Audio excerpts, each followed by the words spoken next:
Back in 2015 or 2016, I started to learn about the Yema brand and the vintage Superman watch. Upon first glance of that vintage Superman, that distinctive case with the bezel lock mechanism, the unique raised coin edge bezel, and the curved out crown guards, I instantly fell in love. I've always owned vintage watches. I've always loved the idea of owning a watch that has a story, deep history rooted somewhere inside of them. And I like to imagine the adventures that they may have been throughout their lifetime. I knew the Yema Superman was one I would eventually own. But shortly after that, I realized that the Yema brand had been revived. And like many other historic brands, I was like, man, I knew my hunt would be starting right now for the Yema Superman in its modern form. So I knew I wanted one, but which one was to be determined. And then an opportunity came up for me to purchase this beautiful Armee de l'air French Air Force limited edition. Now, before I go on, I'll give you a quick spoiler alert. In case you were looking for a video that hated on the Yema brand or the Superman in general, you came to the wrong video. Because when I first handled this watch, I was so impressed with the build quality, I really couldn't believe it. Now, before I get into the review of this watch and what I found really enduring about it, and also a few things, based on my personal experience that I think could be improved, I want to say thank you for taking the time out to watch this video. And if you find it useful and informative, please like the video and also subscribe to the channel. I love to show you guys and gals watches that I've hunted down over the years and really detail my experiences and feelings about these pieces. Also, if you have your own experiences with the brand, please feel free to comment down below. Since I'm simply just an enthusiast, I'm not a watch professional. Your comments, likes, and your subscription will help grow my channel so I can continue to show you and bring you these videos. So thank you in advance. Like I mentioned, this wasn't the specific Yema Superman I was looking for, but I'm glad I got to experience this specific one first. I love the fact that it's a limited edition. I know most people nowadays scoff and poo-poo on limited editions because they're a dime a dozen nowadays. But I still appreciate them since ones like these, they're actually numbered. And after watching a few reviews of the specific Air Force Limited Edition, I learned that several of these watches had been given out to French military dignitaries and some French Air Force officers. That in itself is pretty damn cool, especially when you have a run of only 1,948 of them, which, by the way, commemorates the year Yema was founded. So before I get into the watch itself, let's talk a little bit about the Yema brand and its history. Yema was founded in 1948 by Henry Louis Belmont. And in 1966, Yema released the Yachting Graph and the Rally Graph collections. In 1982, it was the first French watch in space. But what I found most interesting was in 1988, it was actually bought by Seiko. Yeah, the Seiko. And from what I understand, in 2004 is when Yema was acquired by Louis Eric Beckensteiner. And in 2009 is when they actually released their in-house movement. Also in 2009, Yema was acquired by French watchmaking group Montre Ombre. I hope I got that correct. Okay, so now that you know a little bit about the brand, let's talk about the Superman watch and what's different with this limited edition versus your normal Superman. For starters, this is a 300-meter water-resistant watch. And even though none of us will really need that type of water resistance, it's still pretty reassuring to know that this watch is ready for almost anything you throw at it. You'll notice the dial is rather unique. It has that Armee de l'air, did I get that correct? Written just below the pinion at 6 o'clock. You'll also notice above the pinion the Yema logo and Superman written just below the 12 o'clock triangle indice. What's really unique about the dial is that 6 o'clock indice has been replaced with the French Air Force logo, which looks like a miniature Captain America shield. Yeah, that's me, an American, Americanizing a French watch. So sad. The indices are applied and they have a beautiful frame around them with pretty generous lume. The 9 o'clock indice is rather unique as well. It's a simple frame like Kit Kat bar looking thingy. Yeah, I said thingy since I don't know what type of index it is. And at 3 o'clock you have the date wheel, which is framed, and it's nicely framed with a black date wheel. At the bottom of the dial, you'll also see the words France. Now, I'm not French, and I have no affiliation whatsoever with France. And to be honest, I've actually never set foot in the country. I've just flown over it a few times. But if I had a love for France, this would be one of the coolest things to have on a watch, hands down. Now, on the outside of the dial, you'll notice the distinctive minute track, which makes this watch extremely precise in its legibility.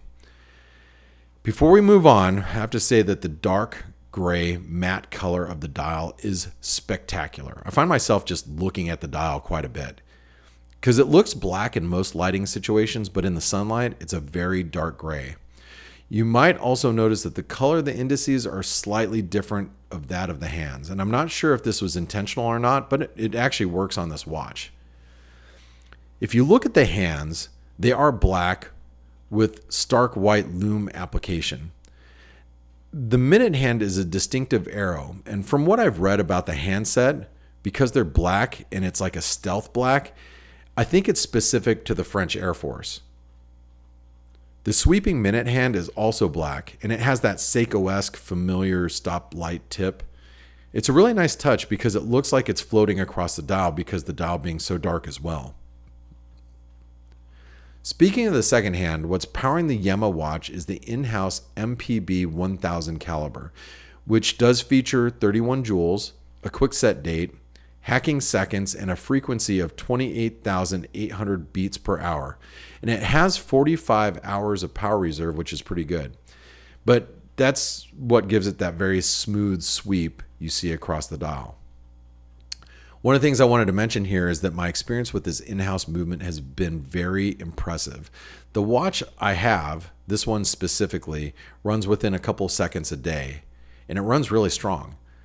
I'd love to hear what other Yema owners like yourselves have experienced, because this is my first time with their in-house movement. So make sure you jump in the comments section and let us all know. I don't think I mentioned this earlier, but this watch originally came in either stainless steel or PVD. Also, you can get them in 39mm or 41mm. Some versions even had quartz available, but the quartz were only available in 39mm. It had a slimmer profile from what I understand, and the one that you're looking at here is the 41mm version. Now, moving to the bezel, I know I'm in the minority here, but having an all stainless steel bezel is not my favorite look for a diver or a pilot watch. I'm not sure if this is a diver or a pilot watch. I guess it's a little bit of both. But like I said, I think I'm in the minority with the stainless steel bezel, so I'll just go ahead and show myself out now. I'm just kidding. But most watch enthusiasts I've found love the all stainless steel bezel look, and I think it's great. It's just not my first choice. But you'll notice on my example, there's a scratch at the 57th minute mark on the bezel. If the bezel insert was sapphire, it would never have shown up. And if it was aluminum, there would definitely be a scratch, and it would be noticeable. But on this watch, and on most watches, it works. I don't mind patina. And yes, a scratch is patina. The definition of patina is a surface appearance of something grown beautiful, especially with use of age, just for the record. Let's talk a little bit about the bezel locking mechanism. This is a point of contention for some watch enthusiasts, but if you're looking at the watch from a heritage standpoint, I think it works, and it's functional, and it's cool. Yeah, the locking mechanism is a little loose when you unscrew the crown, but it works really well for the function of locking the bezel. If you're a person who uses their bezel like a fidget spinner all day, then this probably isn't the watch for you. But if you love the authenticity of a watch that's been recreated like the original, you'll be able to appreciate this locking mechanism. And like I said, the functionality is great, and the look is very distinctive. Probably one of the features I love the most about the head of this watch is the sapphire crystal. It's just straight up beautiful. At certain angles, there's a little bit of distortion, but overall, it really makes the watch sing. I couldn't imagine any other crystal on this watch. Does it increase the thickness? Yeah, but who gives a shit? It looks awesome. Looking at the profile of the case, you'll see a slight turn down in the lugs. Now the lugs do have drilled lug holes for easy strap changes. The screw down crown is very unique to this model because you'll see it has that French Air Force logo embedded in the actual crown, which is obviously cool. Flipping the watch over, the case is engraved beautifully with the French Air Force logo, and most of the text is in French, which is a nice touch for sure. Now let's talk a little bit about the bracelet. I'm a huge fan of the H-Link bracelets, and one of the things that excited me the most about this bracelet is the way the bracelet tapers to a 16mm clasp. When you're wearing a bracelet, there's not much more comfortable than a 20mm to 16mm taper. You'll notice that the second link, it tapers right into the case profile. This is one of the features I was looking forward to the most with the watch. Another watch that I own is a Seiko Spork, and it has a very similar type of taper in its bracelet. But let's go back to the profile of the watch, and this is where I was a little disappointed with the bracelet. You'll notice that the lugs turn down, but I don't think they turn down enough for this bracelet, because when it's sitting on my wrist, which is a 7 1/4 inch wrist, you can see that the way the bracelet lays off the lugs gives it a little bit of a step down type of look. It's not a deal breaker, but it was something that I didn't expect, and it's something that I just don't like a lot about how it wears on the bracelet. Also, if you go to the clasp, it's a simple pressed clasp with the fold over locking mechanism.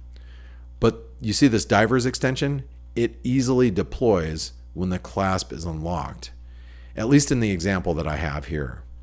It doesn't disrupt the function of the bracelet when you're wearing the watch, but when you go to take off the watch, the diver's clasp sometimes deploys.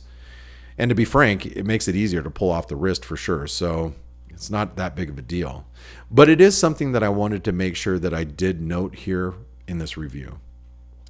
The bracelet links are pin type. They're not screw down. I know some people prefer screws, but not me. I actually think the pins are more secure in my experience with bracelets.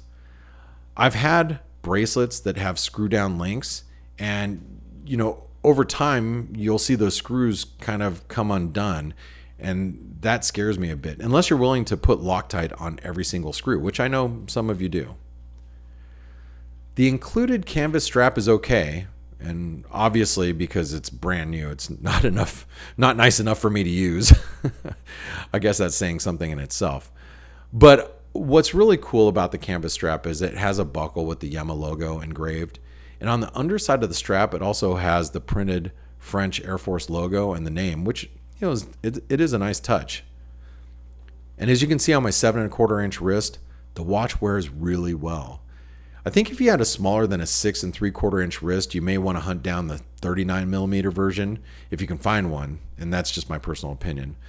With the 3 o'clock crown, I think if you had a big wrist, that crown could dig into your side of your wrist. If you had this 41mm one. I really love wearing this watch on a leather strap.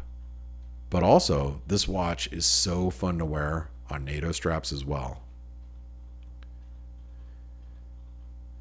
If you look around at other Yema Supermans that are available on the Yema site, there are so many cool versions available, and you can get some of these non-limited edition versions for sale for about $500 or $600 US, and it is 2023, but I've seen them on sale like during the holidays, and that's a really nice deal for such a well-made watch with an in-house movement. This particular example, to me, being a military watch enthusiast myself, I think it's a spectacular watch for anyone's collection. So many watch companies with rich histories have been revived in recent years, and so many cool watches have hit the market. But it's really special when you find one like this that has some historical provenance.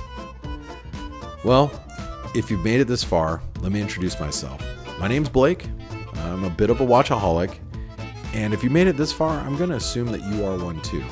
Thanks for tuning in. Thanks for spending your time with me, and I'll see you in the next video.